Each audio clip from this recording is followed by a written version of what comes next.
Fine-ass Black Lou Johnson joins us. The scantily clad DJ Lewitsky. Jacob upon his throne in the house that he runs. Mom, shut up! Orders are in from Jacob. The orders are in. It is, we're recording this on Memorial Day. That's right. While the rest of you are not barbecuing, we are also not barbecuing, and we are instead working for your pleasure. I know it'll be a few days after Memorial Day when you hear this, but still, whatevs. It was a good weekend this weekend. Dan, I don't know, did I tell you the news? Did I tell you the big news? No. What big news? Did I give you any big news this week? No, I didn't hear any big news. I will tell you, Joe DeRosa went to the doctor and got his results back last week. That he is positive for the COVID antibodies. What does that mean? It means that, well, in theory, it means that you should not get it again. You should be okay, but they're still telling everybody, of course, and I think it's responsible to say anyway, like, whoever turns up with that, it seems pretty important. Like, still keep doing things the way you're doing them. Just, you know, he said, like, basically give you a little peace of mind, breathe a little easier, maybe. You know, that's that like somehow this went through your system, especially for Joe, who was never really very sick. So when we heard about Joe's thing, me and Christine made appointments at the same place. Went. Good news. Doctor's a fan. That's a big deal. And didn't know that walking in. Like, he didn't know who we were. You know what I mean? But we went in and we got the blood test. And then yesterday morning, I got a phone call. Rare phone call that I answered in the shitter, dude. Yeah. It was a 212 number, though, so I thought maybe that's what it was, or something from the state, or some kind of just information or news. I thought it was going to be. 212 always gets you a pickup, especially if you're in the shitter and it's on the red phone. Yeah. If it's true, it will. Me and Christine, and we went, and the doctor called us and let us know that me and Christine also both carrying the COVID antibodies. Hey, look at that. So that's pretty exciting, man. I mean, it's about the best news you can get only right now. Yeah, I agree. I didn't even know you guys were doing that, because Katie and I went and took a test, and we are HIV positive. So yeah, it's a big week for us. Good you found each other. I'm pretty sure it was me that infected her. I'm a needle drug user, and that's not funny. That's not funny. It's not funny, dude. It's life. And if you choose to use drugs intravenously, I know it hits your system the fastest that way. And look, now she has it. She can't leave you now, dude. You're good. You lock them up, dude. You lock them up with the, yeah. I used to do that with her. Joe, you want to know why you're alone? Is because you're not willing to give your partner a deadly disease. Yeah. Well, I mean, I'll tell you what. That's not true. HPV could be deadly, Joe, if doled out the right way. That's like throwing knives. It is. I'm coming in there with a howitzer. yeah. Dan's spraying down the room. Dan, Joe, you're just you're just firing off little like potentials. Every A team needs a knife, man. All right, it can't all be fucking Gatling guns, you know. It can't all be explosives. You got to kill with a little finesse. Yeah, they'll see us coming. You need somebody with different skill sets everywhere. Exactly. I am genuinely jealous that all you guys are COVID antibodies. You guys are the hard bodies of the bonfire, because yeah, Black Lou, Jacob, DJ Lou, and I are all over here vulnerable. I'll say it severely increased the chances that I'm going to do that gig in Indianapolis. Where do you go to get these wonderful tests? Dude, 3 blocks from my house. It was 3 blocks from me. simple. I got to venture into the I Am Legend city. Well, I was in the neighborhood you're in now. I bet there's like a walkable urgent center, probably. Well, I don't know if they're doing it in Jersey, though. The urgent care thing, it's funny. So they're doing testing at 170 urgent care locations in the city.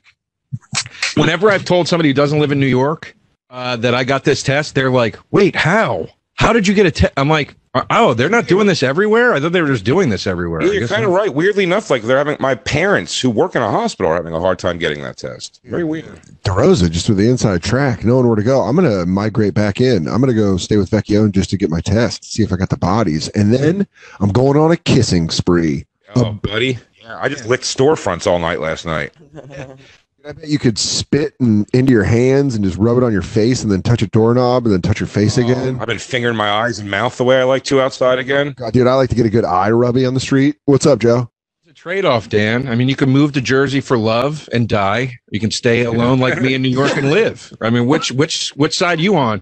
Guess what, Twilight Zone? Your glasses are broken. You're full of room full of books. I'm gonna go out. I'm going with the sweet, sweet blaze of death. Yeah, dude. I'm going down raid, and I heard you paint houses. Yeah. Read all the books you want. I'll have a blaze of glory as I enter Valhalla. That's definitely what I'm calling death from here on out. Valhalla. Hell yeah. Viking Dude, this is bring that back. I'll tell you what, if I did get it from being outside and it went through my body, I promise you it's from eye touching, because when I go outside, immediately all I have to do is nonstop touch my eyes. And I just forget sometimes, because I mean, it's constant, it feels like. Does this mean that you got COVID and then got over it? Yes. The only thing it can mean, yeah. That's what it means. But what's funny, Jay, is I was talking to Ari yesterday on the phone about this, and we were trying to trace back where I got it from. And I was like, dude, we have a friend that may or may not have had it. And I thought maybe I got it from him. Stolen Valor, Justin Silver? Yes, yeah. The sort of Valor, Justin Silver. But I was... Stolen COVID Valor. I never touched Justin in like that infection period. And I was like, you know what, Ari?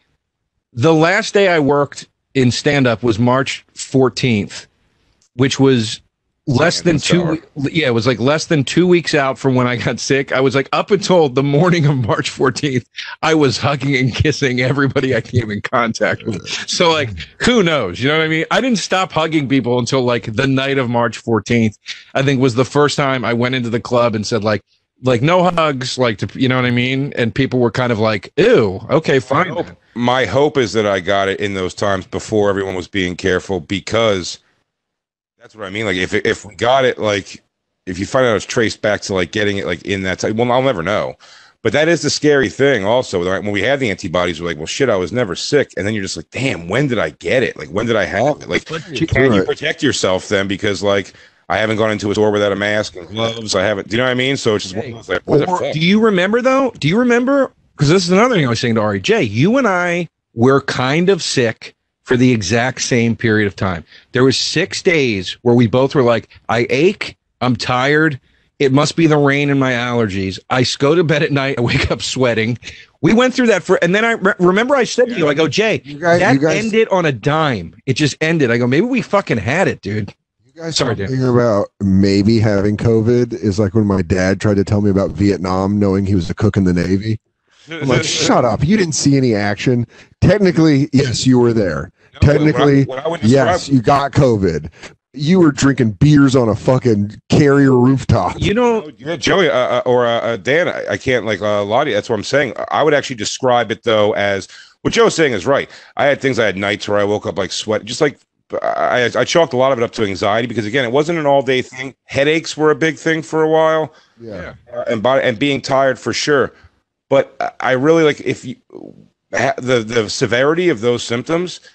If the doctor was like, "Did you get sick at any point?" My answer would still be no.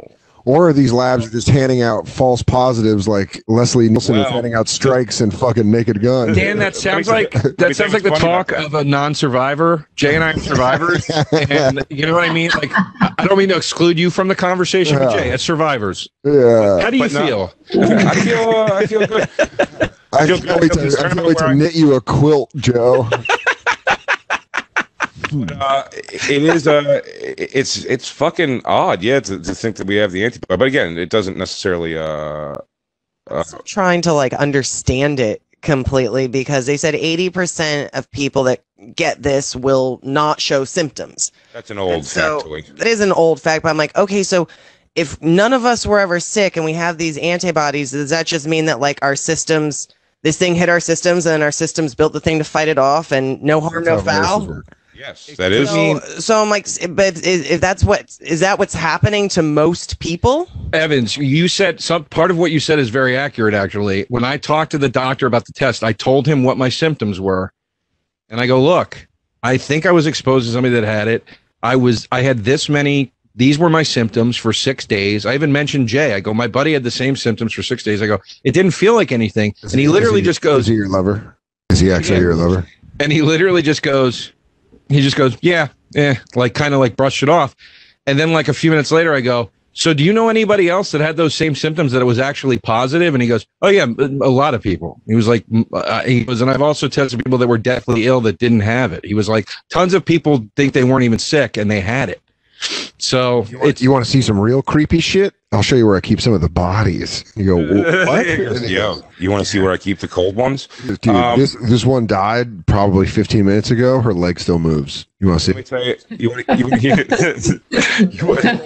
Wildly irresponsible COVID doctors. Dude, half the time I don't even wear a fucking mask. I'm just walking around. I don't give a shit. I'm still doing. I'm doing vaginal exams. I'm not even a guy now. Dude, honestly, it's a free for all in here. If you put on a mask, you can touch whoever you want. Checking out fucking beef, dude.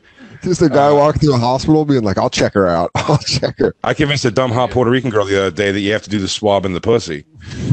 I told her my dick was a swab. It worked. It's such a funny, foul way to think, but like such good news, I think, for me, Joe and Christine, but bad news for somebody else, and at the same time, like, made me feel great. Ralph went to the same guy. When he heard, Ralph was like, oh, I'm going to go to that guy. So Ralph goes, they got him in same day, and he went in there, and he came back, and he called me. He goes, oh, I heard you guys had the antibodies. Congratulations. I'm like, he's like, I went too. He goes, crazy, man. I was so sick in January, it was like the whole month, and he was. I was so sick, and I just felt like hell, and I don't have the antibodies. And I'm like, oh, good, thank God. Because in my mind, I was like, maybe this guy's just telling everybody they have the antibodies. So he gets like a conspiracy to go out and live life and just get it over with. It's also like when you find out a girl's a slut and she's like telling your friends better things than she told you. And then you got to deal with that hurt where you're like, what did he say to you? And Ralph's like, he told me I probably had the cure in my veins. And you're like, Ralph didn't have the antibodies, but did come back positive for the uncle bodies, ladies and gentlemen. All right. Talk about having the wrong reaction to something or just the opposite reaction of what you think you're going to get. My favorite one always to go back to, this goes way back to the subject of the trial we had here on the show. But I just remember sitting on steps with Christine early in our dating and just smoking cigarettes with her. I remember just going like, hey, like, you didn't ever like fuck a bunch of comics, have you? She was like, I've had that with every girlfriend. Every guy has that comment where you're like, who do you? But she goes, Christine was in the world. Dude, yeah, it was great though. She just goes, oh, like two people that like, or comics that I would never know or something, like 2 or 3 people that were like somehow comedy open micers at a time or LA stuff and whatever. And then she goes, oh my God. She goes, but I can't even believe that I did this too. Like, can you believe? She goes, I had sex with John F. O'Donnell. And I was like, and she's like, oh my God, isn't this? So we were so hammered and just like it happened. He was like, I used to drink with him and like the Rose and stuff. And I'm like, Joe was there? Like, and then, by the way, she saw my reaction and she started changing her delivery of information, which is interesting because I'm like, oh, I probably should have kept like it's funny. Like, like, was anybody else also? Like, instead, I just showed like the hurt so much right away that when she pulled back for the longest time, I was like, well, she definitely got spit roasted by O'Donnell and DeRosa, like for sure. Wow. For sure. I did not. No. Why did you toss into Rosa? Not for the longest because the whole thing, the John F. O'Donnell stories all begin with getting ripped with DeRosa. So funny. I know. And then her and O'Donnell dipping off, and I'm like, surprised Joey wouldn't have tried to jump in on that action. No, it was I'd say me and Joe were always buddies. It wasn't like that. And also, it was the night I got fired from comics. Not the night they closed. I got fired and then I went back to work. But and so I just went to cabin and I got fucked up. But yeah, it was definitely. Speaking of getting fucked up with people, the day I got my results was the day that we were drinking on the show. When Jay and I were drinking beers and I was doing picklebacks. Yeah, good day for a celebration. Yeah, and Evans, you said you might be an alcoholic. You're doing picklebacks by yourself. The better news than the antibodies was when the doctor called me, I had him do a full blood panel. Yeah. He's like, yeah, you're healthy. You're great. You're great. And I was like, how's my liver? He's like, liver's fine. You're fine. I was like, all right. Pour another one of these picklebacks. Yeah, let's put some bruises on that bad boy. Let's fucking get into it.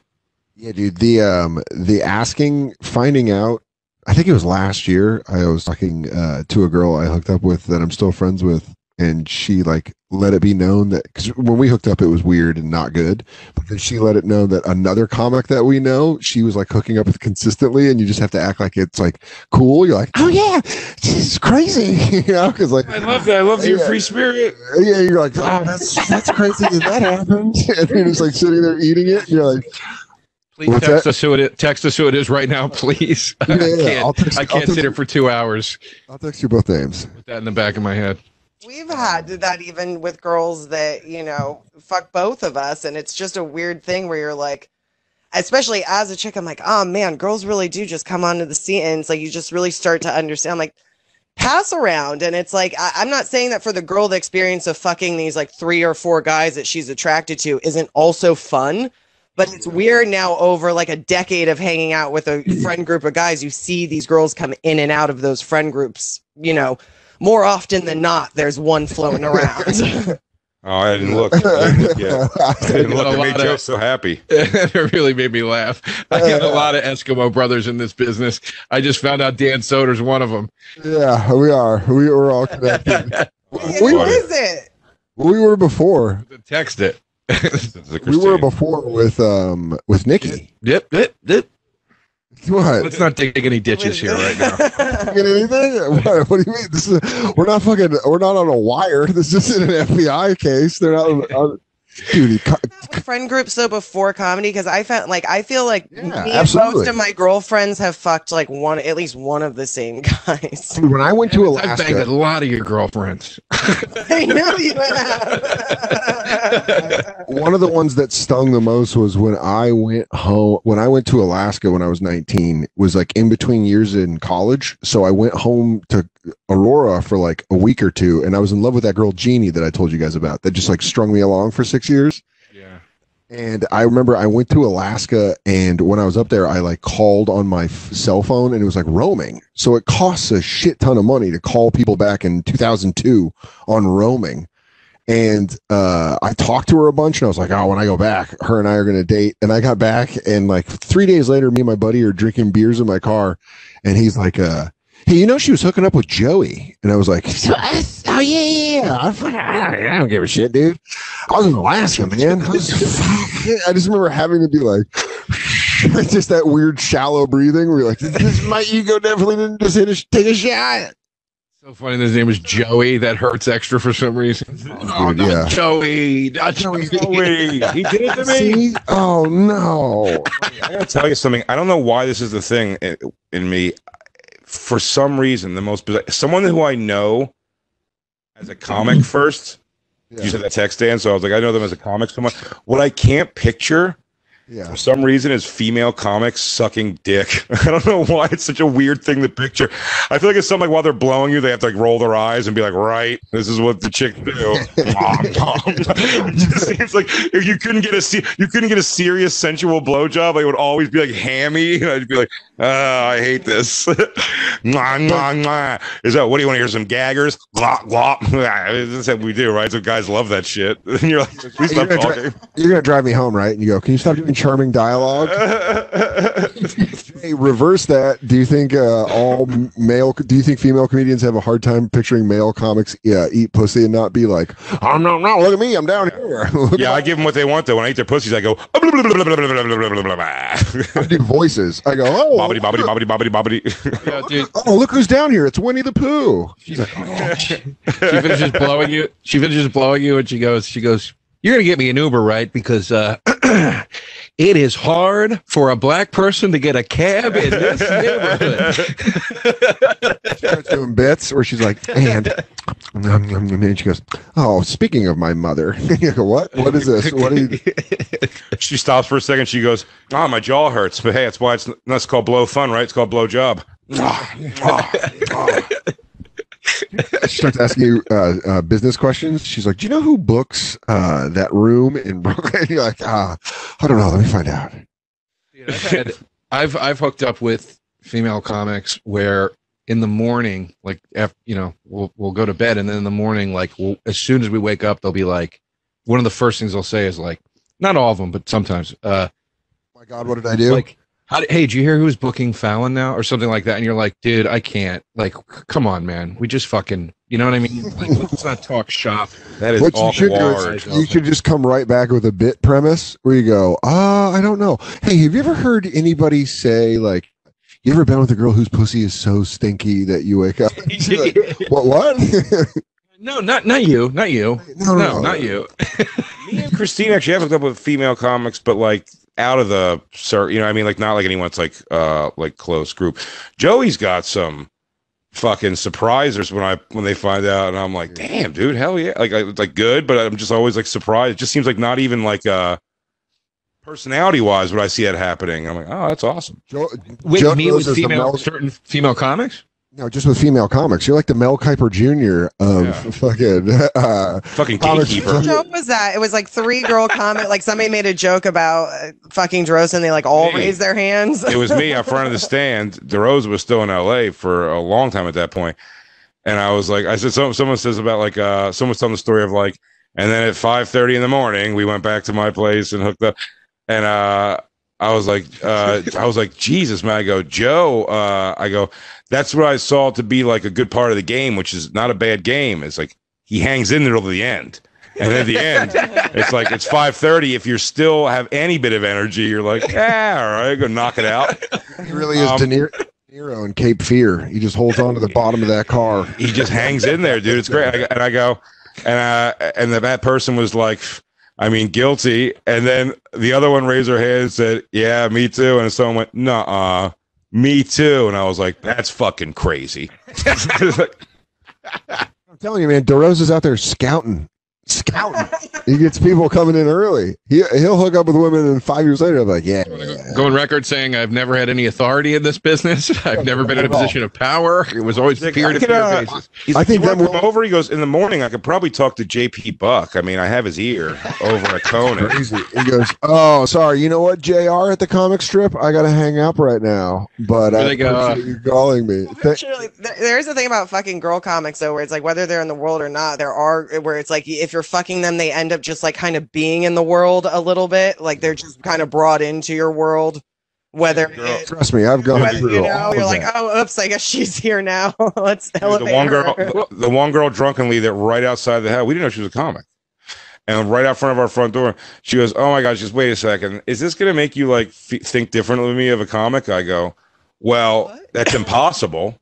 Because I didn't know you were a comic till right this moment. So in my mind, she was a comic. Yeah, I'm like, in my mind, I already just assume like you're nowhere near my world of comedy. So it won't make me see you any different whatsoever. And then she came in, but like it was such a funny thing. But like, oh, man, like comedy. There was one person that used to ask a bit of comedy, but like it was a different time though. It really was because meaning. Yeah, the scene. That's a good one to go. That was just completely. Come on, we were all doing. I didn't mean that. We were all having fun. I didn't mean that in the Weinstein. Come on, it was the '80s. I didn't mean it like that. Comedy in the early aughts were real. It was a real fucking Wild West. I just mean wanted to move up in this business. Yeah, I just mean the comedy scene itself was a different kind of hang back then. Like Cabin. Awesome. Cabin was like it was almost like a CBGB's where it was like comics just hung out and it was like everybody was partying and hanging out and getting fucked up together. And it's like you watch those docs about CBGB's and they're like, yeah, all the bands hung out and we all got fucked up right at this bar and this was our guy, our bartender. You know, it was like that back then. I remember, dude, Jay, remember Caroline's? I talk about this all the time. Caroline's, I mean, Dan, you remember too, obviously, but like Caroline's used to be the fucking spot, man. Like you would hang at the Carolines, you would do your shows. The entire showcase there a lot. That's not really a thing anymore. And the entire wait staff and all the comics would go over to Playwright, and Playwright would lock the doors, and you would just. It was a fucking party, man. Like it's not like that anymore. I wonder what the scene is going to look like. You know, because obviously we're comedians, so that's what we know. I don't know how everything's going to look, but it's weird to think about what the comedy scene is going to look like when they open everything back up, because clubs are going to shift. Some clubs are going to have, you know, better hangs or different hangs, or like who the stand books, who the seller books. It's going to be like a weird thing to see how everything settles back in. Because you're right, dude. I've never known Caroline's outside of like a Monday night Linda show to be a hang at Caroline's at all. I would go there on the weekends when like, you know, Burr would be there or Louis C.K. would be there, or like Jay or Attell. I would just go. Linda show. She used to do like New Town. Oh yeah. And it'd be like me, Norman, and List, and occasionally other people's, and I just get hammered hosting that For show. a period of time with when Sam was working there, where you guys were like a little younger. Okay, well, yeah, like when you, because there was a small period of time where they were doing like fun showcases with like new comics you're excited about. Yeah, I hooked up with her niece. That girl was troubled. Really? Yeah. Oh yeah. Her auntie never missed a payment and let me host shows for free rum and cokes. But the point being is, when I met you two, Stand Up New York was the fucking hang, and it was different. You know what I mean? It was like Stand Up New York was Wayne times. Yeah, the Wayne era. New York was kind of a party back then. But I mean, excuse and me, it shifted. Then it was the Cellar, and now that's just it's weird. The Wayne era of stand up was good times. I remember Lewis had the place packed. He did poster dog shows there. The main people that would close out shows were you, Attell, and Patrice. I remember hanging out. They had an audience, like a legit sold out crowds on the weekends. They had a neighborhood audience. Hanging out till fucking like 5, 6 o'clock in the morning. Yeah. At Joanne Grigione's apartment. Joanne used to work at Comedy Central. Yeah. And we were at her apartment till like 5, 6 8. It was me, Wolf, Michelle Wolf, Eugene Merman, Al Jackson. It was a fucking motley crew of like comic, but it was like everybody just used to hang like that. People don't hang like that, I feel like, anymore, period, in comedy. I feel like there's still a hang, but I feel like people are so much healthier now or something. I don't know what it's we're just older than we're older. But I feel like the younger crew doesn't do that either. It's not like when you leave no, absolutely not like I agree with Evan. When you leave the stand at 2 a.m. or 1 a.m. when things are dying down, it's not like there's a crew still going and you're like, I'm done. You leave, it's done. Like there's nobody, you know what I mean? Like I don't know where that hang happens anymore. Oh, Joe, it's 2 a.m. Come on, that is pretty late. I'm talking 6 in the. This shit Cabin used to go strong till 4 a.m. strong, and then it would spill out into something else. Well, first off, Cabin, I will never forget. There was an anniversary show where Rebecca Trent was running the order, and she had me on at like 1:15 in the morning, and I was like, Rebecca, I gotta wait tables tomorrow morning. I gotta open the cafe at 10 a.m. Can I go early? And she's like, yeah. She bumped me to like 9:15, and I drank till 3 in the morning. And I was sitting there at 3 in the morning, and she's like, what are you doing? And I was like, I still gotta work at 10 a.m. And I went, and was one of the most hung I've ever been. But I think the reason being that a lot of people don't hang anymore, and this is just a dumb theory, but it could be podcasts, dude. People are making more shit now, so people aren't like it. Like when you used to be a stand-up comedian, what you're talking about, Joe, podcasts weren't a thing. That is true. It was your whole life. That's why it's funny. Before the show, Jacob had some questions he wanted to pose to Black Lou, as who's going to be a new father. Yeah. About some things, and that was a very interesting thing. Like I said, I was very hands-on with Isabella in her, like, from baby to 12 years old is when me and her mom split. So like from those years, I was very, very hit because my whole thing was at night. My only thing in life was to go out, and it was like doing, and some nights a show is all you were able to get, but like you were still going to be out and about. It's like if you only did one show, then it was like, well, your buddies are up at stand up, or your buddies are over at the Cellar, or I'd be at the Cellar. And it's like, you just be there. Even if I got there, sometimes I'd start the night like, well, let me get there for 11 p.m. I go on at like, the Cellar used to be things where I'd go on at like 2:15 in the morning on weekdays. And it would be like, that's on the schedule, 2:15. Those shows used to run till 3 a.m. Yeah. They stopped doing that. But like, but you'd be just out until like 3 a.m. bullshitting. I will say, like the Fat Black, excuse me, there's still some late night hangs at the Fat Black. Sure. With some really alcohol. Yeah, with some really fun comics, but it is not as debaucherous as it was when we were young. But I mean, here's the other thing too, to what you guys are saying about podcasts and all these other things. New York back then, also in the comedy scene, there weren't writing jobs here. There weren't acting gigs here. Yeah. It was all out in LA. So if you lived in New York, it was like you lived here to do stand up, and exactly it was like I also think in the morning. that's why the scene here got so strong, but it's also in a way like why the LA scene got so successful was because they were like just around that, and as podcasting seeped in, it's like all these other successful people could build off other and each other, you know what I mean? Because like we're out here in New York thinking we're good because we got rent paid, but it's a joke that Tim Dillon makes all the time that I really think is funny and true.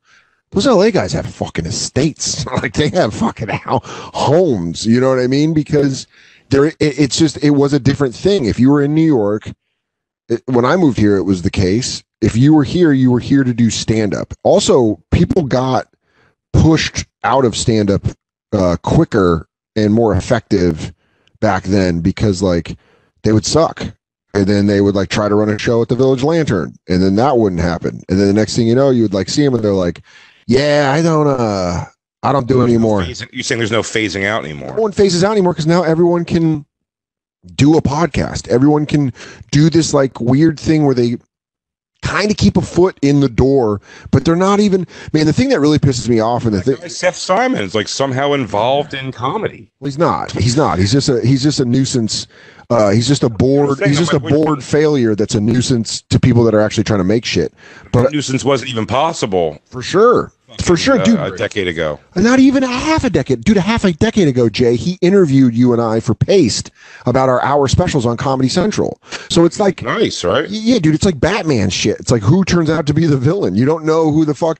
But I honestly think what happened is everyone was talking about like the bubble bursting, and I really felt like comedy was about to burst again. It was just way too popular. It was way too... it was making so much money for everyone in comedy. People are just jumping into comedy. That's what I mean is I don't know how everything's going to settle, because it's weird to see these fringe people that aren't stand-up comedians get into stand-up, and they're able to sell out comedy clubs because they're doing live shows because they're popular from YouTube, reality TV, podcasts, whatever it is. That's how little respected like stand-up is. Like that's what I'm saying. They're using Jeremy Piven just goes and does it. And he's like, dude, I've heard from people that run the clubs when Piven's there that he does like entourage act outs where he'll be like, let's hug it out, bitch. And everyone's like, yeah. And it's like, you should lock the doors and burn down whatever place that happens at. That's really treating like the audience like idiots too, because you're like, honestly, these monkeys will pay to see the famous guy. When you're like, they will. But now there does seem to be, if there is something good to say about this, is it seems like there's a different level of like real stand-up comedy fans because of the podcasting, because like there is this community of people where it's like stand-ups like they're punk rock. Well, hold on. Comics will just suck our own dicks and pretend we're fucking punk rock and all this shit. But the fact is we're clowns and we're trying to be funny. And I think what's going to happen is a lot of those dumb people that were packing out arenas to see Schumer that really don't know stand-up. You know what I mean? Like Schumer was packing out arenas. If you're packing out arenas, I'm probably going to say a fourth of your audience has no idea what you're talking about. They're just there because of a name association. Like Louis C.K., Chappelle, like those top guys can get to arenas, but like Sebastian or whatever. I just think that a lot of the dumb people that didn't really like stand-up but were going to stand-up shows, it'll be interesting to see if they return to stand-up. I don't think they will. To say, like, to your point, Dan, like we are clowns. For us to go like weird punk rock, you know, what we're doing is silly.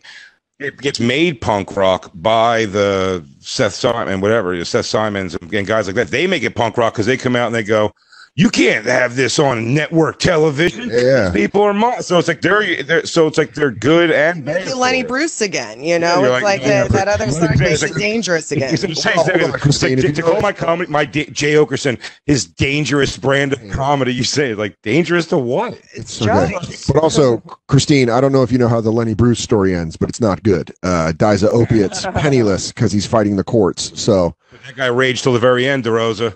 Yeah, he raged, dude. I just think it's like what Joe's talking about is like a completely different thing than what it is now, which is like I don't even remember what I was talking about. We're talking about like staying out till like 4 a.m. Oh yeah, because I honestly think it used to be. It's what happens with everything that becomes important in a certain culture is now we have the ability to just come and pick off the top and take what we want and fucking leave everything else. And part of that culture used to be staying up late and getting fucking drunk or hanging, going to a diner and fucking making each other laugh till fucking 3 in the morning. That used to be how you got laid, and now with the apps too, just like social and going out very like true. that. I mean, it used to be like if you wanted to fuck, you had to fucking go out to a bar and drink. Now it's like now you could have a Tinder girl come meet you at a show to see you perform if that's where you want to pull it, and like watching like and the then handsome, try to get like that. watching like Norman or Schultz. When I they would were on, bench. like, what's up? I know you guys are less into, like the sort of bar culture than I am, but and it's not like I'm super into it, but like I do enjoy it much more than you guys do. But I would say too, and I don't think you're necessarily saying anything different than this, but I would add to what you're saying. I think when you take that wild side out of it, the end product does get affected in some way. So if you are going to make a parallel to music and to punk rock, when it all becomes, when you take away the CBGBs, it all becomes Blink 182 at some point. Exactly, Joe. But I'm saying it's, you know what I mean? And it naturally will always balance itself like that. Like there's a reason that Skank fans and fucking Matt and Shane fans and like these like Cumtown fans, like you find these guys where they're like, all of a sudden people are like, wow, they got these huge audiences. It's like, I was just reading the New York Times piece on Joe Rogan about him going to Spotify and about how this woman basically, she's friends with Joe Rogan and she's like, he's the new mainstream media because the mainstream media tried to act like men don't want to act like men. And he kind of brought up the point of like, I'm going to tell you, I'm just podcasting. I'm just like, you know what I mean? By the way, someone told me it wasn't a pig. I got tweeted at DeRosa. It wasn't a pig grunt. It's a caveman. Yeah, that's what I always assumed it was. I'm telling you, he says it. It's a caveman. Tim Allen says it. Yeah, my good friend. I'm certain it's of that. not. It's Pig Allen. Tim Allen goes like this. He goes, "We have." It's a pig thing. Bring up the bit. I want to see it. I gotta find that actual long bit. We do your thing. Looked it up because I want to say something to Joe's or to Dan's earlier point. Also, he said that is it's interesting when people like pull. I mean, fans. Let me just give the example before I over-explain. Like Sebastian.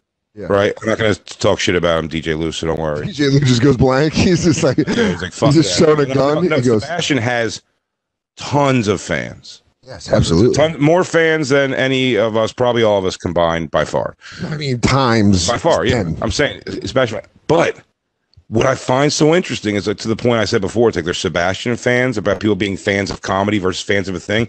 When people are even putting up like these things, like, who's your favorite working comics today? It's some version of like maybe we're in there, but it's like it's us, Hinchcliffe, but just like all the guys that everybody knows kind of working, and then the Callens and Rogan and all. You know what I'm saying? Like they put that Segura, Burt Kreischer are the guarantee to be in those things.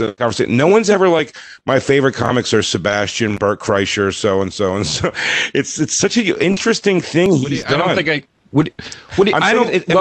have a lot of people tell me Sebastian's their favorite. A lot.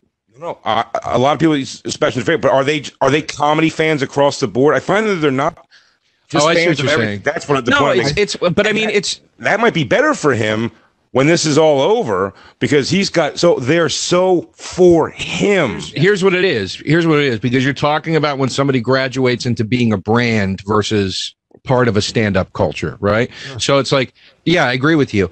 It's the same reason why so many people loved Rosie O'Donnell, but then also Rosie O'Donnell got a lot of clapback from fans when she went back to do stand-up again, and they were like, she's up there saying cunt and whore and whatever and they were offended, and they were like, it was like, yeah, that's who she is as a comic. That's how she always was. So you're right. I think the people who are where like a Sebastian, for instance, is their favorite, they're not necessarily comedy fans. They love that guy and that product. Right. But then you also have to adhere to the rules of that if you're the performer, you know? Of course. But I'm saying, but there's also like an interesting thing, like what we fall in the trap of is like, and I'll make myself on the losing end of it because it's not a dick suck at all. But if it's like me, you, Joe, Dan, and Burt Kreischer will say are all going to be like at this club like over the course of like a month and a half, 2 months. Sure. Just the way the world works. Like when this thing comes back, especially like people will have to pick like, I'm going to go see Dan. Like I can only go see one of these shows. I can afford only see one of these shows. Do you see what I'm saying? Where it's like Sebastian people or When he comes around, they are going to fill a fucking whatever the kind of place he does. Whereas some people have to make a decision on, you know what I mean? Like if I've had times where I'm doing the club across town from, you know, I've been like at a place and Goldman was at the other club. You know what I mean? You're like, ah, shit, man. I was in Calgary. One of the first times I really hung out with Bert. Bert was at the Yuck Yucks, and I was at the Laugh Shop. And I'm doing a third full room in a casino, and then going over and seeing Bert having his post-show parties where they carry him in on their shoulders, and you're like, oh, whoa, you guys are. What's that, Jacob? Don't you all guys also feel like Netflix changed everything also? Because you're mentioning people that I've never seen it more convenient. Like even my own family members never watch comedy. It's so accessible now because of Netflix. Also, YouTube. You bring up an interesting point because Jay and Christine and I on Saturday night hung out and ate pizza, and watched a plethora of horrid stand-up comedy specials. Please text me names. We will. And in fact, I'll give you the way to do the gateway search into the rabbit hole that you can go down. Really, it was. Show me the amulet. Show me the amulet into hell. Yeah, I will. Yeah. So, but Jacob, we watched a ton of, not the whole specials, but just portions to laugh at how bad they were. And you try to get to the point where, you do a comedy rodeo. So, but here's the thing, and this is part of the reason. Look, I'm obviously going to do stand-up again. It's my job. It's what I do. But it's like, it's one of the reasons I said this the other week on the show. I go, I don't miss it that much right now. It has become such an oversaturated shit show. We were watching these specials. I turned to Jay. I go, Jay, I'm ashamed of what we do. I go, like, to me, it's literally like if I was a musician and I could go on Amazon Prime and it was just wedding band concerts of wedding bands, and it would be so shameful to me at a certain point to be like, what am I doing? Like, what is this? I'm not ashamed of it because I know for a fact one thing's for sure: love me or hate me, I'm not doing what we were watching. Of course not, and neither am I. But it starts to become a thing where you're going, is this the thing I'm trying to be a part of? Like, there is so much of it because these fucking people. Now I know Netflix doesn't do this, but these people on Amazon Prime, well, it's part of it. But what the people on Amazon Prime do, what I'm about to say, Netflix definitely doesn't do. These people literally hire the shittiest camera crew possible. Yeah. Shoot an hour of their stand-up and still have a sketch at the beginning of this thing where they're going, hey man, it's my special. It's like, it's not a special. You paid $500 and just shot this. Yeah. Dude, the one guy was on the floor with the audience and he's got a lav mic that everything's coming through. So it sounds like he's a million miles away the entire special. It's so terribly shot. Another guy. That's going to be the first name because that's what I want to start with. Another guy has a active bar with people talking in the room of the comedy room where you can hear people. I know the name of that comic, and it's just like they don't give a shit, dude. This isn't. By the way, this is. Oh, sorry, Darren. Go ahead. I was gonna say the point that what you're saying right now of like I'm ashamed of what we do was when I put on the Dr. Ken special on Netflix, and he's like, I did this at a comedy club because that's where comedy's made at a comedy, and I was like, I want to double drop kick this TV right now because this is insane. Dan, I'll add insult to injury.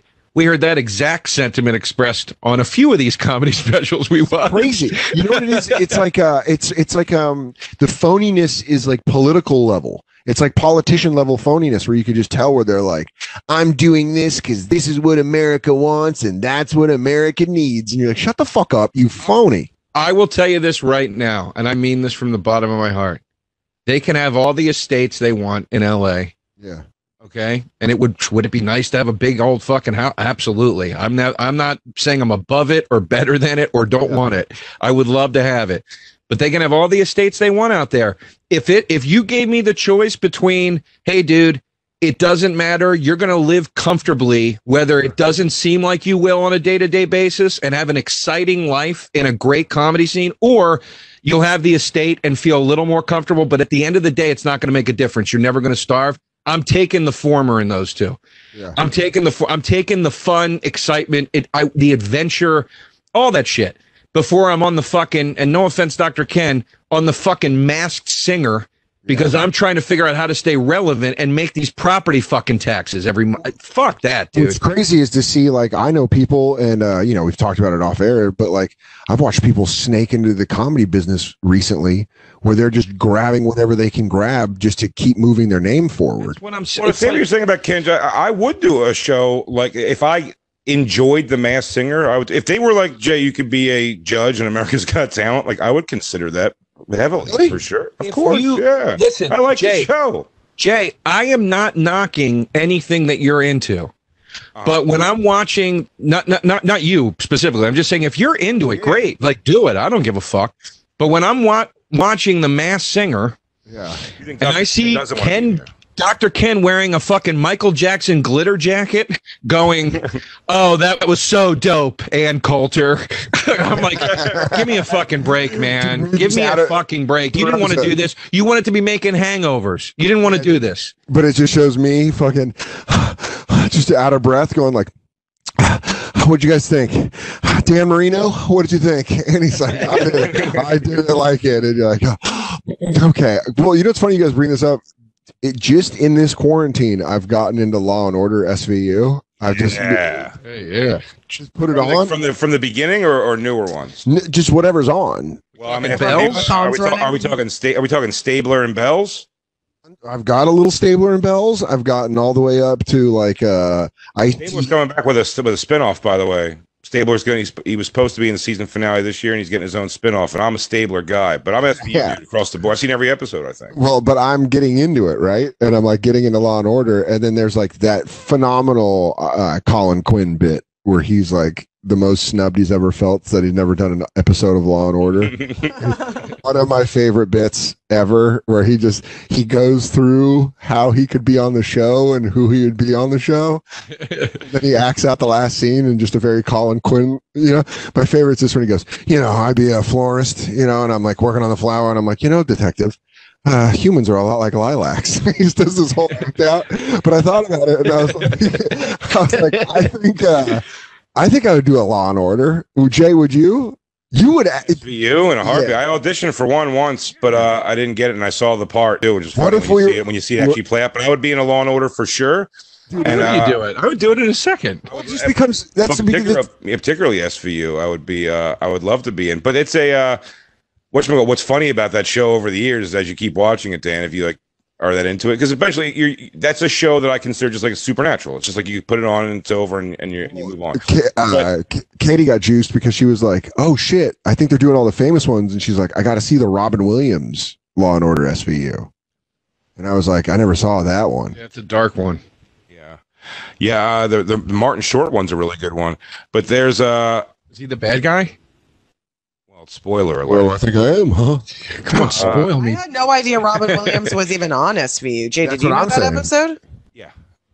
When he was like reinventing himself as like a darker actor, he did one. Whatchamacallit? Yeah, he's it was great. But what the hell was I going to say about SVU? Was a good thing. I don't know. Well, we're talking about doing an episode.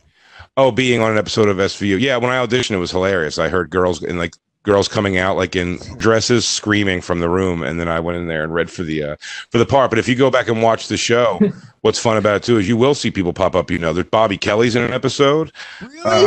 Yeah, he's like the coroner or something, or whatever. Oh man, I can't wait! Now that I'm in this world, Doug hits a home run on one as like a shaky heroin addict. Oh man, I just saw him. Who's the guy who played Rocky's son that was in This Is Us? Yeah, he was in one, and I just saw one with Amanda Seyfried. It's fun. Amanda Seyfried, yeah, she did. There's been however you say it. There's been show her some respect. She's been around. She showed tits and beef in her life, and blowing Justin Long. Right? Is that the pictures that are out of her? But Ben Bailey's been in an episode before. Awesome. Dan, here's the thing. It's not. That's different to me. Doing SVU is not what I'm talking about. When you say doing something to keep going. Oh yeah. No, I know. It's like to me that's like Now, look, if you want to be a gossip queen or something and like that's your thing is dishing on celebrities and you do shit on E, good for you. But I think most of the people that end up doing shit on E do not want to do that. You know what I mean? It's comics going, no, I need to keep this going. I just need to be famous at any cost. And like, for what? But that might be what people thought about like Talk Soup in the beginning. I'll tell you what, man, the host I'm not counting Talk Soup. The host of that used to, man, God damn, that used to be a funny show, Talk Soup. Talk Soup was great with Joe McHale. No, I go back to John Henson. And then before that, Greg fucking Kinnear was unbelievable at it. I don't remember Kinnear, but I remember John Henson, and I liked him, and I liked. It was great. It was also Joan Rivers' network back then. Like you have to remember, E was a different. It was a little more.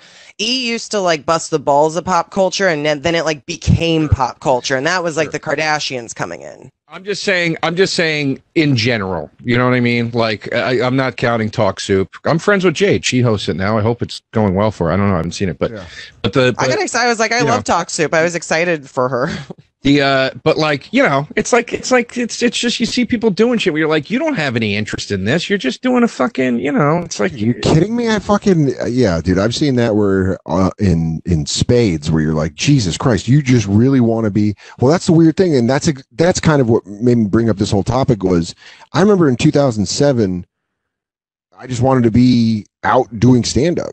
That was like the only thing I wanted to do, but it was like, because it was more than just doing spots. It was like meeting people like DeRosa and Jay and Lewis and Nate and Justin and Dave and like hanging out, you know, with like List and Norman and just going around. And I just remember it being like kind of a thing, you know what I mean? Like kind of like even though it was like a job, it was kind of like a club you belong to. Like you just go and it'd be like comedians. And then now I'm just noticing people where I'm like, what's that guy doing here? And they're like, oh, he does stand up. And you're like, does he though?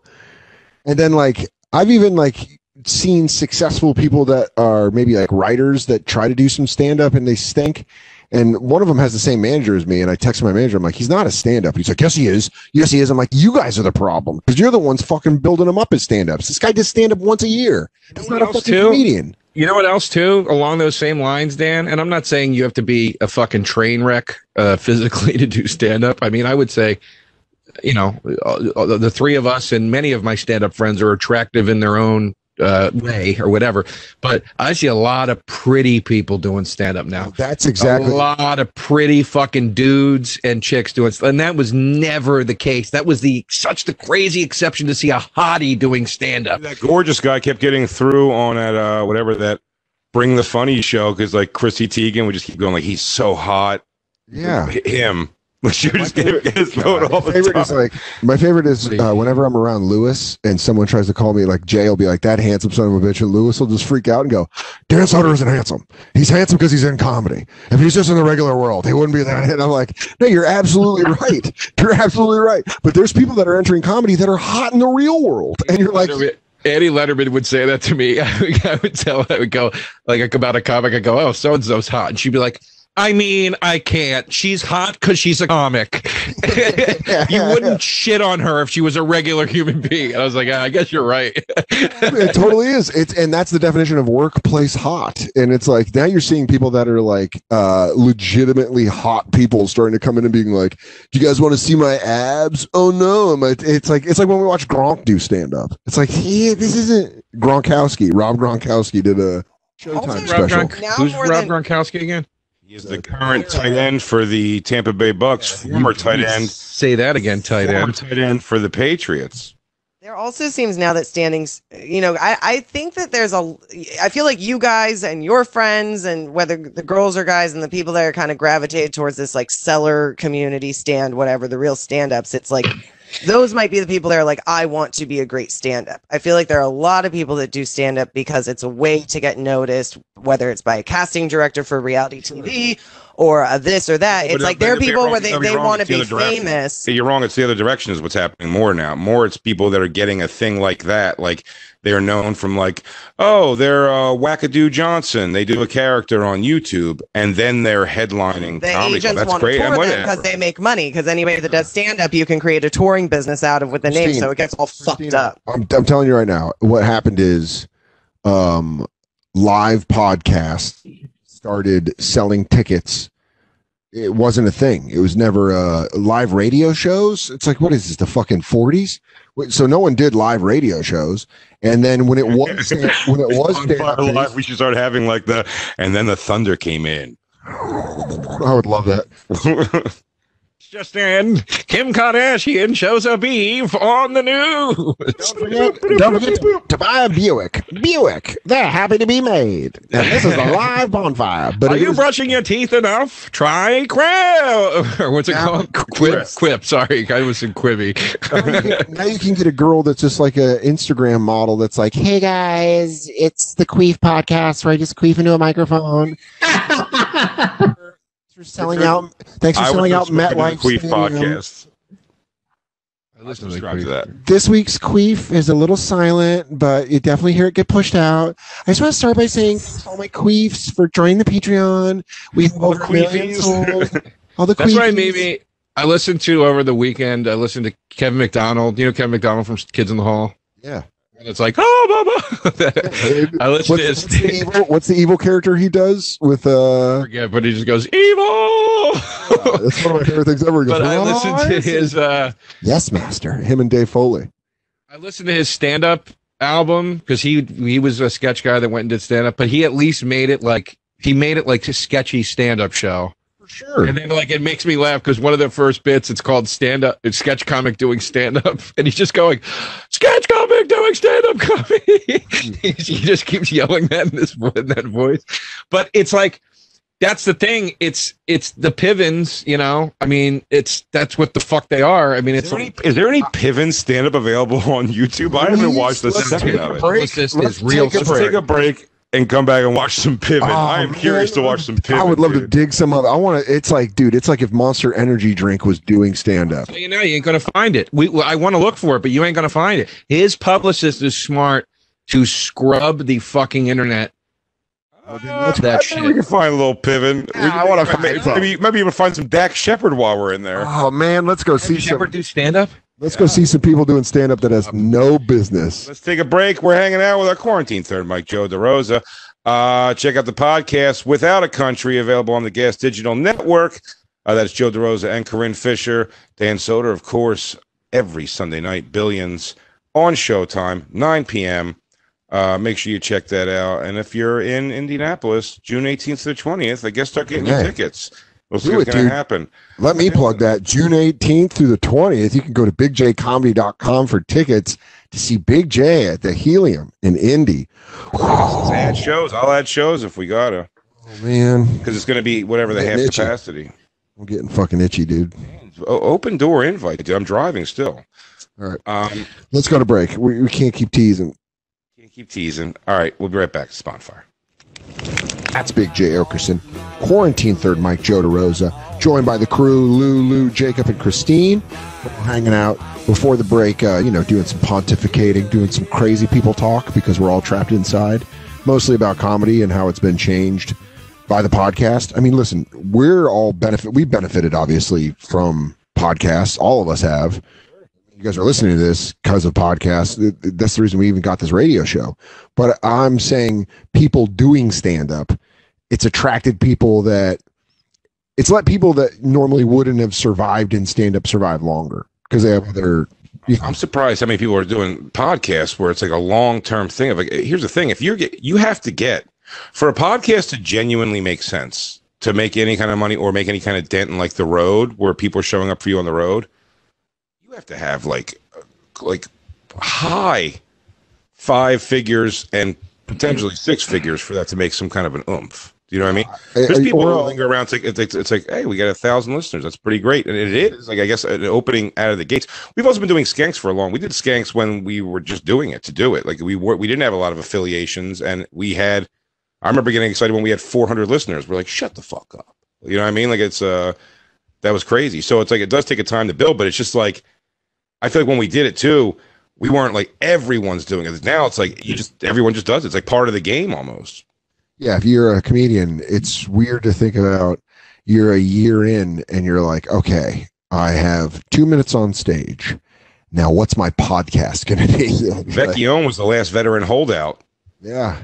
Dude, I remember Nate in 2007 was like, we should do a podcast. And I was like, what do you think we should do a podcast about? And it was like a sports podcast. And we did like 3 episodes and then just bailed on it. We were like, I don't know. We just didn't find the time. I was waiting tables or whatever. And now it's like, you're right. It's a requirement. It's like starting duty is like. When we used to do, you know what, dude, with Bobby, I started doing that with Bobby on a telephone service. Like we would do it on I mean, B and Burr used to do Uninformed over the telephone. Like you'd have to call a number and then record your conversation. That's crazy. Yeah. It was fucking nuts. It was like such a different time. What channel was Uninformed on Sirius? The Virus. It was back when Opie and Anthony had like the Saturday Night Virus, it was called. Yeah, dude. I remember rotating. It was we were 1 week, Bobby was 1 week, Patrice was 1 week, and I think Voss was the other week. That's insane. I mean, you read those names off, and there was like, that's who got to rotate in to do a fucking podcast. And now it's like you can just go buy a mic, and you're like, all right, I'm up. I have 100 episodes. And Patrice started the Black Phillip podcast, and then he had the Patrice O'Neill show coming soon. Yeah. But I mean, it's Patrice podcasting. Yeah, he was great. But I mean, that's also why I'm such a defender of guys like Shane when they get in trouble for something. Because my go-to point is always podcasting is just part of it when they start now. You can't say it's different. You don't, like, as a stand-up, you can't. The one who introduced me to Bobby, who put me on that podcast, and then Bobby was like, yeah, dude, just fucking come by and we record. I had no idea what it was. I just liked hanging out with you guys. And that's what I'm saying. It's like back when we started in comedy, podcasting was a different thing. It was a different medium. Now it's just part of when you start. It's like, I'm going to go to my first open mic and start a podcast this week. That's crazy. Like, that's just like what it is. So I'm like, stop holding these guys to a different standard when they're on their podcast than you would when they're on stage. And what's weird is like the sycophant thing where you see someone that like loves someone's podcast and they're a weak stand-up comic, and then you see like the tweets where they're like, just saw them murder at the Improv, and you're like, I don't know how that person could do more than 5 minutes, so it's impossible that they're murdering. By the way, the comedian ones, we believe, because we're in our own little world, they're the most popular ones, but we are a blip on the world of podcast. There's like probably 5,000 cycling podcasts. Dude, so what's crazy is, and DeRosa, there's a lot of crossover with you. Jay, I don't know if there's any crossover with you, but I'm buddies with Henry Zabrowski, Marcus Parks, and Ben Kissel, who have Last Podcast on the Left. Yeah, I know them from this Creek. Yeah, at the Creek. Awesome guys. And it was weird because I remember they started it at the Creek. Marcus used to produce a lot of podcasts at the Creek. I think Racine and I tried doing one a long time ago. Do me and Jared Logan's live show, our weekly show. And he was in Cowman. It was like, that was part of the Creek and like hanging out. Like, but it was crazy to see Last Podcast on the Left because, Henry was like a popular actor. He was getting some big shit. He's fucking hilarious. But then to watch all 3 of them, Henry Zabrowski, he was in Heroes, Wolf of Wall Street. He did a lot of shit. He's fucking brilliant. Like them and Murder Fist were one of my favorite things to watch at the Creek. I love all those guys, man. They're great dudes. They had talk about fun guys. Those were guys to hang with. Those are some drinking boys. Yeah. They do Round Table of Gentlemen on Sundays at the Creek, and they would always just have like buckets of Tecate. Kevin Barnett was on that podcast. It was a lot of fun. Yeah. But dude, they actually Henry and I both won Most Likely to Die at the Chris Laker Awards. Both of us, because of our drinking, we both got Most Likely to Die. But it was crazy to watch Last Podcast on the Left just kind of like get bigger. And it's a comedy podcast, but it's also horror and crime. So it's got all the elements. And then I'm seeing these guys are selling out like massive fucking places. And I've always was friends with them. And I was like, yeah, those guys are super funny. And then I listened to the podcast. And I was like, oh, it's what you were saying. We're a blip on the radar. It's like a different thing. There's a whole world out there of like cycling podcasts, horror podcasts, crime podcasts. We're worried about getting like laughs on the show and being fun. It's like other things that don't even worry about that, and doesn't matter. They still have listeners. But what didn't change in stand-up comedy is famous actors who start cooling off a little bit. Transition, dude. That's radio background. But then it's fucking that sweet. It is. It's a meal ticket. When people do meal ticket comedy, they're doing it for clout, and they're doing it for money. And because their fucking reps tell them Yeah. You know, man, here's a thing that we can go do in the interim. Here's how we make money in the interim. We're going to develop an act and we're going to send you out there. And it's like these fucking reps don't even do that for their stand-up comedy clients. Yeah. They don't sit down and develop their stand-up comedy clients like that. But if they get an actor that wants to go make money off season, they'll sit and build a fucking act with this guy. It's fucking crazy. It's crazy. What were you just drinking? Was that Hulk cum? You really pounded down whatever that green jizz was in that cup. No, it was pea soup. I was very hungry. I'm sorry. You had a glass of pea soup? It's not food, so I mean. Did your fucking mom not learn yet what the schedule is? Feed you before. To me, I got it because I just thought it's a liquid. It's not going to bother you. Jacob, can you go get your mother? I bet it's just you in a wig and a dress. Yeah, I bet you got real Mom died a long time ago. Norman Bates, show us the wig. We've never seen them in the same room together, have we? You think those dolls are your siblings? You don't know. You have no idea. You're crazy. Jake, can I ask you which style of crazy is Jacob? Is he Norman Bates, put the wig on, act like the mother, or is he Jason Voorhees crazy, where the mom does the voice of Jason? Like, does he do her voice? Definitely Bates. He does her voice. Jason doesn't do the voice. Norman does the voice. Yeah, that's what I'm saying. Norman does the voice of, but Jason's mom does the voice of Jason in Friday the 13th. Oh, you mean because she poses as Jason? No, but she Wait, does. What are you talking about? In Friday the 13th, when it's revealed that it's Jason's mom that's killing everyone, yes, she talks to herself. She's talking to Jason, and he responds as a little boy. Like there's a two-person conversation. Okay. So I'm wondering, does he do that, or does he go full wig? Well, being that Jacob's not a woman, it's got to be the Norman Bates. I didn't. I think he's the wig and the whole thing for sure. Oh, 100%. Jacob, please reveal, where is your mother's carcass? He just turns it over to the bed. It's just laying out on the bed, and you're like, Here he goes. What do you think was in the sandwiches? Think, mother, she's still a part of me. Oh no. Oh God. Soup. Mother always liked pea soup, and now she is a part of my pea soup. She's a part of my pea soup. Actually, I had to tell them to cool it with making me stuff. I enjoy it. Let me tell you, I came down here. There she is. She's take care of them, but they enjoy doing this stuff for me, and I think it's good for their health. Jacob, you need to go into the kitchen while she's making it and go, cool it. Gotta slow it down. Mom, watch out. There is a resemblance too, Jacob, between you and Anthony Perkins. It's not. Yeah. We got the similar bone structure. Yeah. Oh shit! So much about bone structure. Whose skin did you take off, Psycho? Going psycho killer, Norman Bates. Jacob just says some random shit where he goes, actually, a bathroom is a pretty good place to murder a woman. Yeah. Huh? A lot of tile. You think the people are looking in at you having a blanket hanging up? They're probably not looking at the carcass on the bed. You lunatic! You can only look, but too bad you can't smell. Fucking psycho. Well, let's get to Christine. Before the break, we talked about watching Jeremy Pivens. That was the actor we were talking about. Mm-hmm. There's been some other ones that have came in and done it. Yeah, I'd like to watch. This is him just doing a morning news show. This is him doing morning news. Evans, was I correct? No stand-up clips, right? I found one from, it looks like JFL 2008, where somebody snuck in a camera. Let's just see what this is. This JFL one doesn't count. This is before he did stand-up, where they just had him host a gala, because I was there. I remember Brian Callen telling me I had to help him learn how to do this because he's never done it. Okay, so that doesn't even count. I wouldn't use that on him. Yeah. What? Real quick, while I remember this, before we do this, let's lead with some good. Definitely watch the new Stanhope special. It's fucking great. It's on Vimeo. Dying of the Last Breed.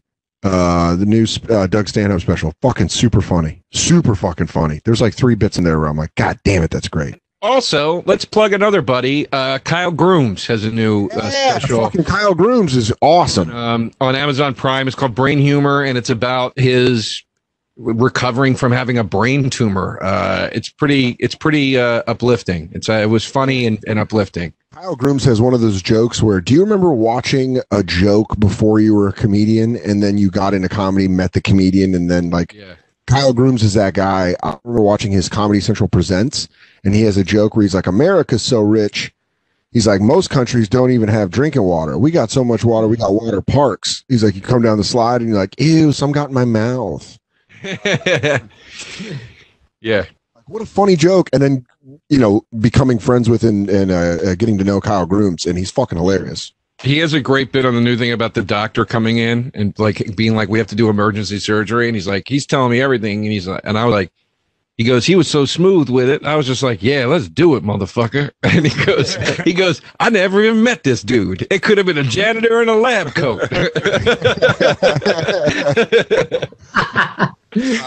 But that being said, now that we've gotten the good out of the way, let's get into.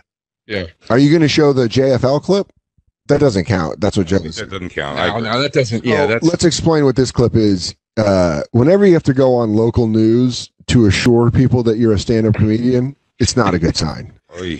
Well, and look, I'll even defend Piven in the sense of they make you do this. Clubs will make you do this as part of your press, right? Yeah. But this is LA, dude. This is LA. Oh, never mind. In Entourage, but now he's doing something. This is really interesting. When did you decide, hey, I want to try being a stand-up? Just to that tone right there, where you're going like, this is pretty insane. Joe DeRosa's going to tell me. If DeRosa was like, hey, dude, bring me on your radio show, I'm going to tell people that incest is cool. I go, Joe, this is kind of an outside wild thing. Start that over, please. Look at that medallion he's wearing already. I'm furious. Yeah. I mean, if you're going to wear the chains, you got to wear multiple chains. For the Emmy-winning role in Entourage, but now he's doing something. This is really interesting. When did you decide, hey, I want to try being a stand-up comic? Last year I was getting up on stage a lot. The Laugh Factory had me over to do some charity. What the fuck are you talking about? You were getting up on stage a lot, like you randomly walked onto stage a bunch. Oh, wow. I don't know. It was the Laugh Factory was having him do charity things. Oh, all right. And I got up on stage, and I just got hooked. It's just one of those things where the idea of making your friends laugh and then going and doing it for strangers is addictive. And so it's been a couple years now, and you asked exactly the formula of what doesn't work in stand-up comedy. That's literally the thing you say to people when they go, I make my friends laugh. Should I try it? And that the first thing you always say is, well, it's very different. It's not the same thing. That's the first fucking thing you say every time. Look at his face, Joe. He's letting you know it's identical, Joe. Wrong. Also, Joe, I don't like the way you're treating this man's addiction, because it's clear he got bit and he's got the bug. He's hooked. He goes, I've sucked cock to get it still just a couple minutes on stage. Just when I did It Had to Be You, and I was dating, the actress, and I was like, I did it because my agent's like, listen, it's an indie film. You can't be funny. It'll teach you how to act. It's a good cast. And I was like, fine, I'll do it. And I just didn't, that was right before we started the Bonfire. But I just remember doing a day of acting and coming back, and my girlfriend, who was an actress, was like, so are you addicted? And I was like, not at all. Not at all. In fact, I think it's kind of gay. And she was like, you're not addicted. And I was like, why would... That's addicted to what? Spending a 16-hour day on a fucking doing an hour and a half of stuff. Fucking sitting in an air-conditioned fucking townhouse in Brooklyn, waiting to act sad. Like, no, I'm all right. But I wish I could get up at 4 a.m. every day. Yeah, no, I love just standing below a fucking air conditioner that's dripping on me, so we have eye line. You know, Rock's missing all the fun because I have to go to bed at 10 if I want to function at all tomorrow when I wake up at 4. My favorite part is trying on 6 different outfits. Sweating more as you go through each outfit. By the 6th one, you're like, I'm sweating into this aggressively. I'm sweating into it, and then you're telling me I have to put this on again later, and they're going to pick the thing that you think looks the shittiest on you. I don't have to change the socks, right? I have to change the socks. I have to change the socks. I'll change the socks. All right. Now I'll change the socks. You want me to put my belt on? You want me to put my belt on these pants too? All right. Can you give me the old pants? Buddy, I have so many times I try. I go. I mean, it's like I'll just use my socks are fine. Try to convince hustlers just let me use my own jewelry, like on everything. I'm like, you're just having me take off all the shit on my wrists and put on different things, and I'm like, what fucking difference does it make? I've gone as far as, I'll admit this openly in public. On the set of Better Call Saul, to the wardrobe lady, I've gone as far as to say, I think my character would just wear this. He's that kind of guy. To try to get out of having to change again. It doesn't work at all, dude. Don't hit me on like, we film all of the Axe Capital stuff on a studio. So they'll be like, all right, that's a change. And I'll just be like, is it, but it's like later in the day. So do you think because just to go upstairs and put on a new t-shirt and button down, that's all I have to do. And slacks. And I'm like, I don't know. That's why I hate that whole, like, are you addicted? It's like, shut the fuck up. I think my guy would dress more in exactly what I'm wearing right now. You know, it's pretty crazy. And again, I don't want to give you guys notes. I think my guy would be taking a nap right now. Do you think my guy would be napping? Fucking Billions tailored a suit to me, and then I was like, this is great. Can I have this? And they go, no, you can't have it. I go, I mean, can I buy it from you guys? He went, no. And I'm like, okay. I mean, you tailored it right to me. They go, and we'll tailor it to the next person. Yeah, they tailored me a button down. We'll tailor it again and again and again. We're crazy. She goes, Jay, lean in here. The suit doesn't have a memory. Yeah. All right. It has no feelings. Doesn't care about you. We make you look good. But I think this suit wants to be with me. I think it's kind of melding to me like Venom. And I feel like I need to. The suit's telling me to do bad things. Let's go back to me do bad. Oh yeah, more pivot. I'm sorry. I can't. This pivot energy is like guy that cheated on his wife that's being confronted by his wife and trying to stay strong. You know, he's like, no. I love you. I still love you. I'll tell you the one anomaly about Piven. This fucking guy has gotten better looking with age and younger looking with age in a way that I have never seen a human being do. Well, a hair transplant, and he got wealthy. Did he have work done? He's much better looking now than Judgment Night, but I'm telling you, it's the hair. His thing was his hair and the beard. Just the hair, though, or did he get like work done? No, you get money and you get to suck embryos. I think he's in shape. All right. He's in shape for his age. He never got fat at all. He's like, good looking. But in Judgment Night, he looked older. He went. What I'm saying is, I agree. Everything you're saying is yes. I'm saying he went from looking like a middle-aged dad to being a hot dude. That's a strange transition. I'm certainly. I was going to jump in before you used the term hot dude. I'm not a hot dude, but I think I look my best now than I've ever. I think I look better now than I looked in my 20s. Yeah, for sure. This quarantine here. I was 2019. Look at that. Yeah. Did he double for Jason Alexander when they cast the Seinfeld sitcom on Seinfeld? That's crazy. Yeah, I mean that's what his hair looked like probably too for the most part. Crazy how different he looks. That might be a cap on his hair. Actually, I don't know. That was his hair that's what his hair before. was That's just his hair before the transplant. He was bald as fuck in 1992. Yeah, if you see him in Judgment Night, you can see what he looks like. My favorite character in Judgment Night. Love Judgment Night. Gross Point Blank was like right before he got it done. Yeah. That shit. Younger. Everybody saw it. Buy the DVD of Judgment Night. So With good. a full head of hair. And I Muscles think- make people look better. I don't know if you know this. Like, so you admit he does look better when he's all muscly. Yeah, that's what muscles do. That's not what I'm saying. That's not what I'm saying. No. Yeah, let's go. The idea of going up for an hour set and winging it would be. It's a long 55 minutes. It really is. And they say art is when you can make 10 minutes seem like 8. Right. I think if you were winging it, it would seem like most of your adult life. And there, people say that they would rather be pushed out of an airplane than try stand-up comedy. Right. Mm-hmm. And it's terrifying, but I come from a background in sketch. Oh my God. Oh my God. What a picture. For those of you at home, that he showed him Fuck yourself. the Pharrell hat on stage. Oh my God. I mean, the whole thing. The tank under the. I hate LA so much. I don't want people to be checked for COVID at my shows. I want them to be checked if they've ever been to a Piven show. Because if I have a ticket for that, you can see yourself out. I don't need. You can dress like this in the LA comedy scene and not get trashed out of the fucking room. Oh, dude. Crushes people in LA. They just tell it. They're like, "Oh, you look great. I love your hat." He does look great, but he needs to be trashed. Yeah, he looks like a hot Elvis Costello. Oh, whoa, I hate it. He's like in a pussy posse with Johnny Depp or something. Yeah, dude. All right. I got my multiple chains. I'm hoping they'll accept me. Dude, if you get in, let us know. Let us know what it's like atop that mountain. Let me let you guys know what it's like over in multiple chainsville. Oh, man. Fucking Sam. One question though, because I always liked Jeremy Piven and everything. Look, I love him in Grosse Point Blank.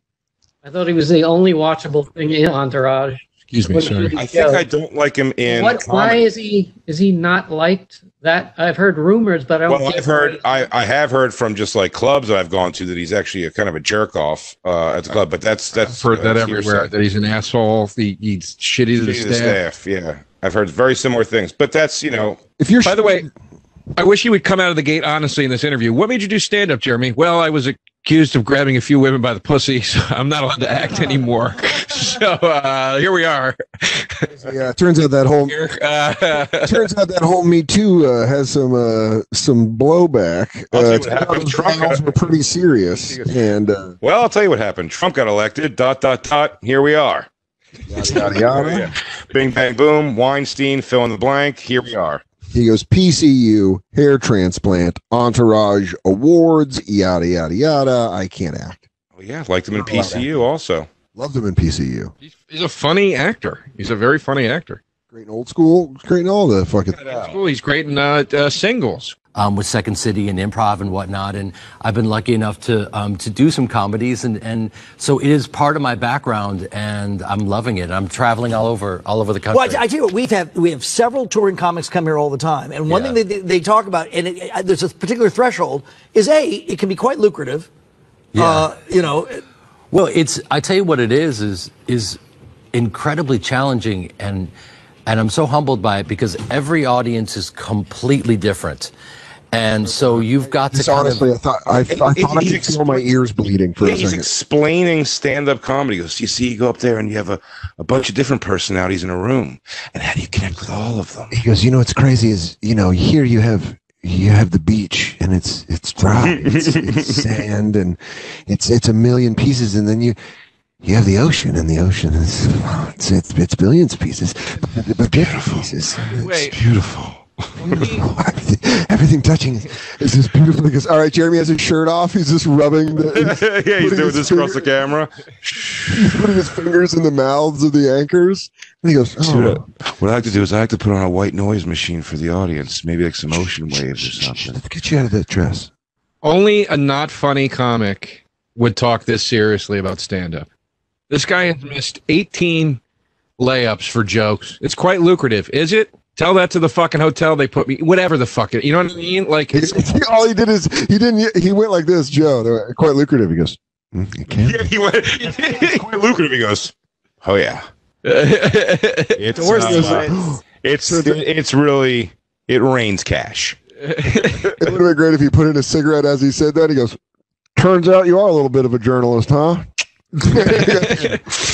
Now you see why I'm doing it. You mind if I smoke? Too late, I'm doing it. When you made your way through the open mic scene, he's like, no, I don't play guitar or anything. Yeah. He goes, what do you want me to do? The open mic comedy scene. He goes, there's no open mic comedy scene? He goes, no, I paid for some Second City classes. Dude, LA Second City must just be the funniest thing in the world. I think I know 2 porn stars who like completely have walked away from porn, and their big thing is like their improv and stuff like that. I will honestly pay money to sit. I will honestly pay money to sit in on a groundlings class in Los Angeles just to see hot people.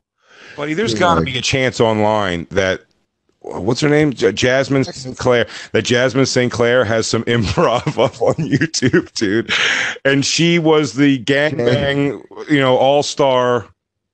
This woman's been through enough, Jay. I don't think you need to put her through this. She's had enough. I'll tell you what, she's had enough. What's her face's stand up online? Mr. 3001st Dick. Stormy Daniels. Yeah, that I'd like to see. Well, let's get. Yeah. I'll jump right into porn stars doing comedy, dude. Oh yeah, please.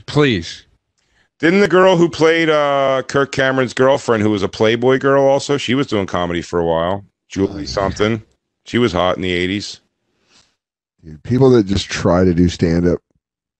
I love that people are too old. It's like there is a thing like the aging porn stars going into stand-up is just a hilarious. There is so much crossover between porn and stand-up because of First Amendment shit, but it's such a weird transition to see happen a lot, actually. I think because of like SDR show and all that, it's like we've just seen it. I've combined both worlds with my new character, Lenny Juice. It's a gay porn stand-up. I'm listening, dude, and it ends with listening every time. And every time, and I go, and for my big finale, he goes, guys, I'll be selling shirts outside because, yeah, you're gonna need one. Hey guys, don't forget to pick up my rags when you're done because I just made a spill. I just made a big spill all over it. I'll have some I just had a big spill shirts out there. Some I had a big spill koozies. Jay, but then they do the thing in porn, after they come and they're still touching their dicks and they go, yeah. Yeah, that's just the end of the set. You're just going, But you know how they're like milking it out? They're like, Yeah, but they do the meet and greet. You do the meet and greet as this dick's doing the thing where it goes like, It's the after come, slow fucking wiping his hands down with it. He's wiping his hands down. He's got like a Iron Maiden shirt on, but no pants. He goes, "All right, you guys have fun at the show." Mm-hmm. He goes, you guys were a great audience. The late show on a Friday is always the wild card. Because I see Pivens coming back next week. Yeah, good luck. That guy brings a lot of hats. He goes, Country Wayne, you're coming back for him too? That's fucking sweet. I got a lot of gunk. I gunked up my hands. Hey, that was a big bash. I hope the Late Show gets the same amount. I'm gonna be out. I just thought about it. I had steak in my burrito at lunch. That's why there was so much. Ooh, I may have emptied the barrel on that one. Good thing you guys came to the early show. That's because you're at the early. I'm so glad you're at the early show. I really hit him with a Campbell's Chucky soup on that first one. I really Peter North this audience, if you know what I mean. Did I get some on your wife? Oh, honey, let me get that out of your hair. He's like pulling his cum out of her hair. Hey, and then this rag, a little bit crusted up already. He goes, and this rag's on the house. Dude, I want you to think, guys, both of you guys think about this. Jeremy Piven has to bring hat boxes on the road. Oh, dude, yeah. Those kind of hats. He has to bring a hat box on the road. This fucking queef. He puts it on like the Judge Dredd mask. When he goes out, he put it on. He's like, I am the law. I am comedy. Dude, keep playing that interview, Christine. I want to see what else he says. Because just him waxing poetic. You see, I fall back, and the audience is there to catch me. And then please find porn stars doing other things besides porn. I'm trying. Jasmine Sinclair does have a one-woman show at Second City. I can't find it online. I did find an interview of her from Second City. I'm not finding Evans, I'll tell you this right now. Fuck the clips. Get us tickets. You guys got the antibodies. I'm just going to have to breathe through your ears. I'll fly to Chicago to watch that one-woman show. Yeah, dude. It's L.A. Second City. Oh, shit. God damn it. That would be great if she transplanted to Chicago. Really got her feet wet. Right, with it all. Improv. And they go, this is where it happens. This is the hub. Miss St. Clair, if you don't mind me telling you, I've been a janitor at Second City since 1976. You are easily the greatest improvisationalist actor I've ever seen in my life. You've seen them all. Brian Doyle Murray, Bill Murray, Fred McMurray. They all came through here. Everyone knows Brian Doyle was the real talent.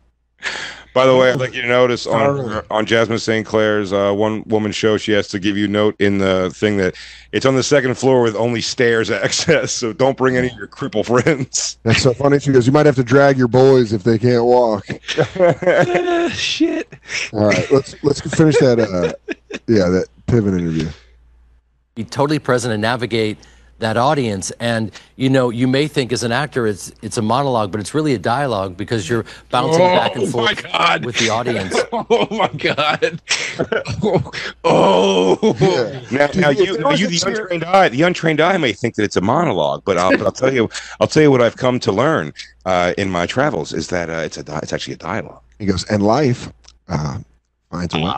Finds a way. Yeah, dude, if he took a chair shot right now, I would not mind. If it was like, oh my god, laughter finds a way. finds a way. I can't. And Now, I'm see, in. what you've done here is you've taken.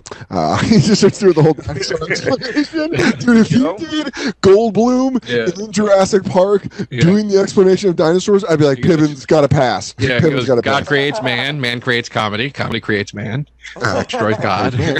I'm confident he's not going to do that. And I will tell you that, just for the record, guys, I want you to understand, there were 3 minutes and 11 seconds still of him explaining stand-up comedy to us. Let's get to it.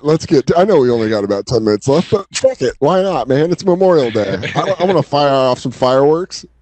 I'm at the Improv in Brea this weekend. That was a nice transition, don't you think? Very good, yeah. We've done this before. You're self-contained. So this Friday, Thursday, Friday, Saturday at 7:30 over at the Improv in Brea is where I'm going to be doing it. It's just next to And is it? I mean, I'm sure you can cover a variety of things. Is it topical stuff? Is it on the set of Entourage? You won't believe what happened there. I was just pushing out your act. I gotta ask you a question real quick, Jeremy. God, I dump in my pants always in the third hour of the broadcast. I got tongue tied. Back that up, man. That guy's fucking. Can I watch you pee? Bullfrogged his own tongue. Jeremy, let me ask you a question. Is where I'm Let's have the candy opening. hey guys, who's opening that old door on the castle? Good night. I was working in the lab. By the way, Darkness falls across the land. The midnight hour is close at hand. I always remember that your Monster Mash is so Jewish the way you do. I was working in the lab. I was working in the lab. And then the monsters came up, and there was a Frankenstein, and then they mashed, and they all get together, and they were dancing, and I was trying to get to sleep, because I had to wake up in the morning, and they don't understand a working man, and these monsters are up all kinds of the night, and I talked to the landlord, I wrote a letter to the city, and I'll tell you what, no one's doing anything about this Monster Mash. It's Monster Mash. It's a graveyard smash. It's apparently a graveyard smash, and nobody wants to hear Horst Weinberg's complaints. All right, let's hear this guy fucking eke open. in Brea is where I'm going to be doing it. It's just next to And is it? I mean, I'm sure you cover writing. Is it topical stuff? Is it on the set? He's really holding it. He's really holding it. What is shit hold?